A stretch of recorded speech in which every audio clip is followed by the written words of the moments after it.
എന്നിട്ട് മാസം മാസം പോയി എണ്ണി മേടിക്കുന്നുണ്ടല്ലോ. വല്ലവന്റെ കൊച്ചിനെ നോക്കുന്നതിനെ എനിക്കുള്ള കൂലിയാ. നിന്റെ ജാരസന്ധിയുടെ അച്ഛനായിട്ട് വേഷം കെട്ടി നടക്കുന്നതിനെ എനിക്കുള്ള പ്രതിഫല.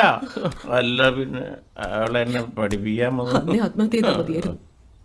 ഇയാളുടെ കൂടെ ജീവിക്കുന്നതിലും ഭേദം അതായിരുന്നു. എനിക്ക് എന്റെ അച്ഛന്റെ മകളായിട്ട് അറിയപ്പെടണം. ചെറുപ്പം മുതലേ ഞാൻ കേൾക്കുന്നതാ അച്ഛൻ എന്ന് വിളിക്കുന്ന ആളിൽ നിന്ന്. നാളെ എന്റെ ഭർത്താവ് ഇത് അറിയും. അതിനു മുന്നേ ഇതിനൊരു തീരുമാനം ഉണ്ടാവണം. ഒരതുമില്ല. ഒരു ജാരസന്തതിയെ ജീവിക്കുന്നതിന്റെ വിഷമം അമ്മയ്ക്കറിയാലോ. ഓർമ്മ വെച്ച നാളെ മുതൽ ഇന്ന് വരെ ഒന്ന് മനസ്സോർന്ന് ഞാൻ ചിരിച്ചിട്ടില്ല. ചിരിക്കാൻ എനിക്ക് പറ്റുന്നില്ല. അമ്മ ഇതിനൊരു പരിഹാരം ഉണ്ടാക്കിയില്ലെങ്കിൽ ഞാൻ നേരിട്ട് പോവും. അയാൾ എന്നെ അംഗീകരിച്ചില്ലെങ്കിൽ ഞാൻ ഈ ലോകത്തോട് മുഴുവൻ വിളിച്ചു പറയും എന്റെ അച്ഛൻ പുന്നക്കാടനാണെന്ന്.